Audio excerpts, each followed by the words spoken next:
I believe innately that Black people have a higher level of compassion.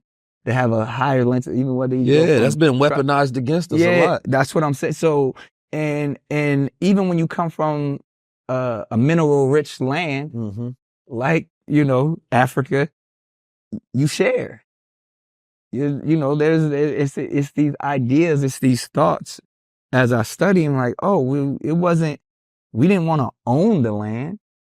We worship the land. When the land gave to us, we gave to it. It's the motherland. Right, but then there became these concepts, you know, when it came out of whether it's the lack thereof or famine, or that people, I need my own. And then those same principles are now, that we didn't naturally have, are embedded into the people that live here in these states. And that's where I believe if we can get back to that space, like I said, of spending so much time, man, when you go over there and you see everybody look like you, like it ain't, you can't say somebody treat you wrong at the airport because you Black. Nah, nigga, we all Black. Like, so now, there you gotta shift your thought process. Right. Like, oh no, he was just an asshole. Like, and then we 100%. Just keep it moving. So then when you strip yourself of those ideas of like blaming the white man for everything, I feel like we're gonna ascend even greater, because there's this imaginary cloak of oppression that we feel is over every situation that we have. And I would love for us to remove that, you know what I mean? Because I walk in, you know, and it's like I said, we've been programmed to not walk in our regalness in this country. But when you go to Africa, you straighten up a little differently. You know what I mean? Because it's all yours. This where we go back to media again, because we have to be programmed to that regality. We have to see it. Yeah. You know what I mean? And when you don't see it, you don't develop that attitude towards self and your brother and your sister and the world, right? Yeah. So, and that innate low frequency of conflict is still there. That's that existed in Africa. So that conflict or competition then, but poured on with someone telling you you're less than, creates hate and animosity. Well, yeah, and division. you don't have anything. You don't control anything. It's not even so much about ownership, but control. Yeah. To where, you know, so let's say we go to Africa, right? Because I believe that it's the ethnic differences that become the biggest separators, not the racial. Yeah. Right? And we focus so much on racial, which is such a surface, shallow way of viewing things. It's not even real. Right? It's the ethnic differences that are real, like your culture, values, right? Your mission, where you live, the way you view God, right? That's going to be different than me. You feel me? So it's like, I use that example during the Drake and Kendrick beef. It was an ethnic, right, battle, right? When he called him out as a colonizer, if you will, he was not going at him for being light-skinned. He was saying that you are a Canadian man, right? That is half Jewish or Jewish, not half Jewish, full Jewish, but half white. You feel me? And you have a Black American father, but culturally we're different. Right? Which is true. And most people don't even know the definition to even know what subscribe, like ethnic group that they're a part of. And there are different ethnic groups within the so-called Black community. Right. So we don't really look at it because it's not broken down, but that's where our tribes are. Right. And so our conflict is that we act like we're all one tribe, but we're many tribes, and you get mad at this person because they're from a different tribe and they're doing their different things. That's a part of their ethnic group. You feel me? So like when we go over Africa, because I was over there, I had sat down with Freedom. He's currently running for president out there. Okay. Right. So we changed we helped change the visa requirements out there in Ghana. Right? Ghana, Rwanda, I think Kenya, a couple other different places. But it was like when I went out there, I had that same experience. Like it's kind of like the first time I went to Atlanta. But we run this. Everybody is Black, right? But the concept of Black is not the same because they look at each other. You may be an African brother, but ethnically, where are you from? Like, you feel me? Like they don't even like calling themselves Africans. They call like I'm Nigerian. Right, I'm Ghanaian. Right, Botswani or whatever it may be. But that's where when I go out there, I feel the most American. Because I'm bringing all of my ethnic, right, and my culture with me. But then I also bring my armor. Yeah. Right. And it's like, damn, I don't even know if I need this armor right now. You feel me? And that's where I start to feel a little crazy. And that's when I'm out there and I'm like, I felt when I was in Ghana, that's where I felt the furthest from the problems. Right. And I felt like I was in an echo chamber in America. To where things are louder than they have to be. Right. It's like you only hearing this because you in the house that the argument is in. But if you step outside that house, then it disappears. You close that door, but you still decide you go across the country, but you're focusing on the argument that's happening in the house. At the house. And it's like, no, there are billions of houses. You know what I mean? And when I went out there, that's where I was like, wait a minute. First of all, I was like, why am I going back? Right. Because that's where I say America's where you work and outside America's where you live. Right? Because we know how to work, we make money, but out there it's living, it's joy, right? Fact. We eat out here to get full. They eat out there to feel. It's like, it's a completely different purpose. So being American though, from the standpoint of our American experience, right? Because I do subscribe to the fact that, right, the American experience that we have as a people out here is valid enough as an identity across the globe. Right? And it has to be recognized versus it makes people feel displaced when you go out there and they like, where you from? And I told you where I'm from. And they're like, no, they're trying to get me to probe deeper as if my connection that I already have, ethnically, it's not enough. Right. So we can learn from you just like you can learn from us. And then there's a trade-off with both. And it's, we don't have many movies and documentaries and things of that nature that showcase us enough, right? You use the word frequency a lot, and I always say what you do frequently becomes your frequency, right? To where it's embedded in us as an identity. People don't know John Horse. People don't know American Black heroes, right? We have the whole cowboy thing going on, but that comes from Black horsemen, right? So there's so much that we don't know about our last 500, 600, 700 years, and we skip over that to find connection, but you can't find connection unless you follow the proper pathway. You got to go through your genealogy. You have to go through, like, where's your ancestry on your father's side and your mother's side, who they were, connect to their spirits, right? Then move throughout the world with that energy. But you can't go out there looking for yourself. You're going to always be lost. Like you said, I vibe with my tribe. Tribalism is a real thing, and it's innate to us. And that's how we identify one another. And, you know, I believe, I'm a soul believer with everything that you're saying. Is just that we're not taught that. You know what I mean? Like I said, I would, hands down, as much as I love the experience of the continent, I love nothing more than to be American. You know what I mean? I love the fact that I'm American, and that is my tribe. You know what I mean? And that's, you know, the makeup of when I talk about the pride that I have of being an ascendant of enslavement. Is like, man, look what these people went through. Like, you can even go to biblical times. It's the same thing that the Hebrew people went through. It's just, and to where you can overcome that. Now and that even, you know, when you want to be a overcomer of enslavement, you know what I mean? OC, OE, you know what I mean? Like, because whether we ascending or overcoming, you know what I mean? These acronyms are starting to feel like pronouns. You know what I'm saying? Like, what are you? I'm a OCOE, I'm a AOE, I'm all that. Banging.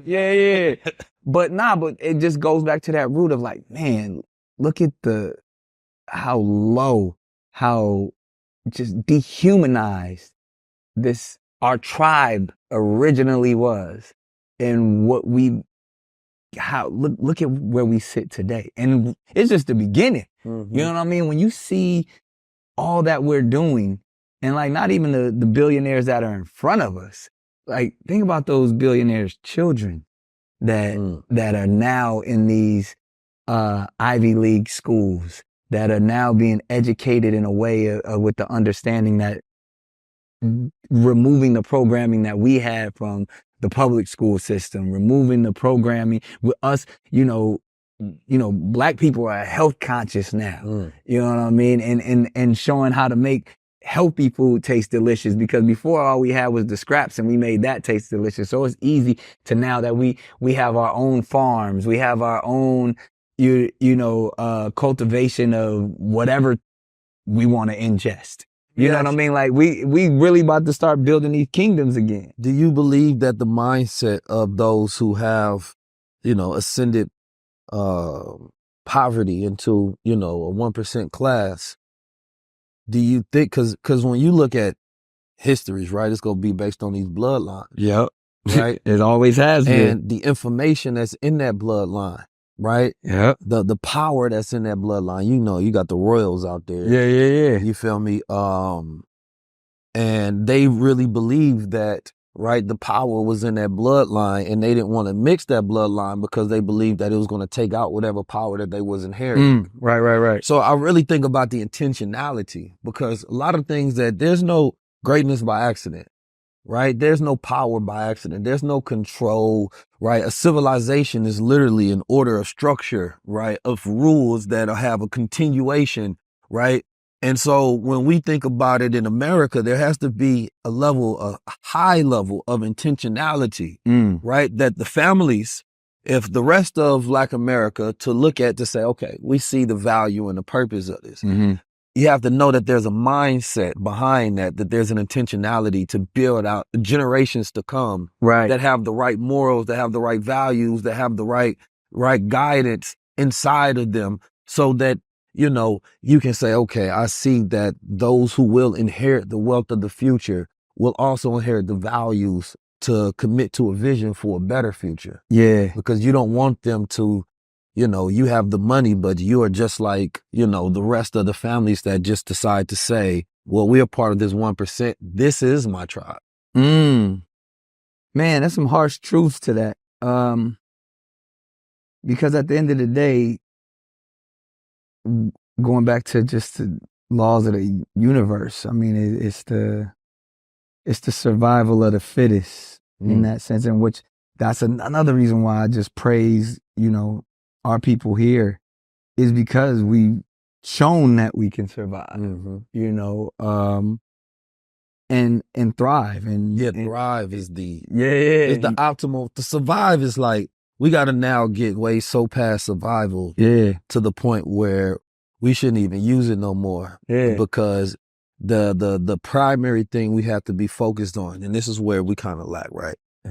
So if you look at the founding fathers, they all they in their like 20s and 30s. Right. These are like young men that decided to get together, and we are going to lay down the law. Right. So, there's this La Costa Nostra. This is this thing of ours that we take ownership over, right?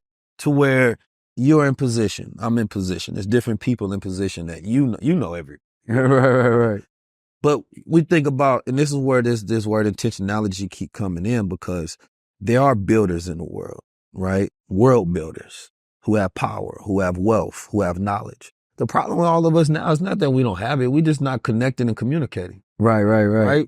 So we watch each other more than we work with each other, right? Because that's what we tell each other. Oh, I've been watching. I like what you're doing. Right. We don't have zero going on together. Facts. And if I was the devil sitting back, I would love that. Yeah. You know what I mean? Because you're watching this and you say, all these people are decentralized. They have no points of connection that strengthen these lines to say, oh, that's dangerous, because I can see where this is going to go. Yeah. The author of confusion. He want to keep us separated. Right. And so this is where some wars are necessary in the culture, right? It's like, I deem the Kendrick and Drake beef to be necessary, right? Because, culture is ruled by commerce right now. And there's the confusion about industry and about culture. Right. And, right, there's arts for the money and there's arts for the movement.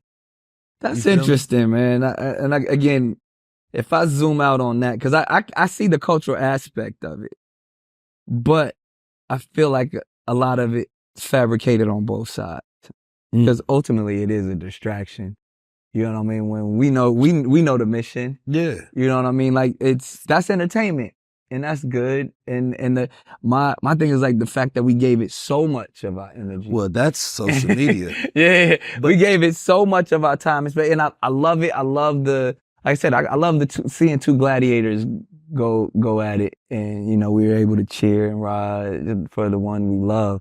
But really, what is the ruler, the king who set this bout up? What is he really up to? Well, no. So he's collecting that. That's where, because I feel like Drake has the same sentiments that Kendrick does, and Kendrick has the same sentiments that Drake does. That's why the battle. I was with you. I was driving in the same car.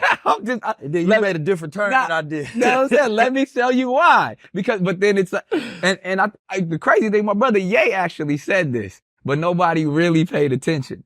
They both got the same master. Yeah, the Lucian Grain. Yeah, and even the Universal Music Group. One of my record labels that I own is through Universal Music. Yeah. But when you realize that, in this day and age, there's only 3 real record companies. You know what I mean? And you got Universal, you got Sony, and you got Warner, the WEA system. Those are conglomerate. And again, and when we zoom out all of media, we know it's only 6 companies that own all of that. 100%. And as we sit here and we have more power than ever before, but it's almost like let's plant the right seeds. Yeah. Because this isn't our land. They letting us get some fruit out of it. So this was my point to that. Yeah.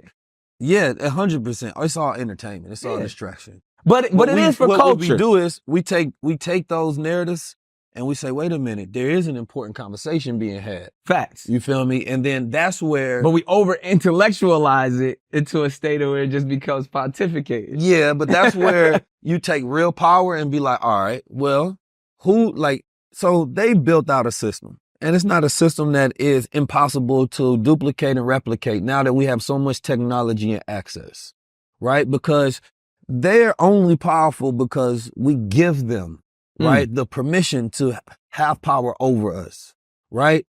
There's no, every big artist can go independent, right? Every big artist can go independent.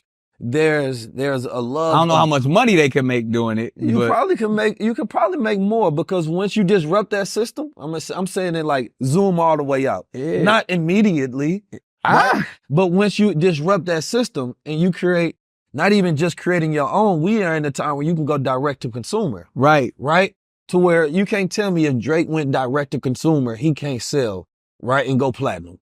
Nah, this is what and I love Kendrick can't go direct to consumer. I love this because, first of all, right now we're talking about Kendrick and Drake, which are both of symbols them are major label artists, right?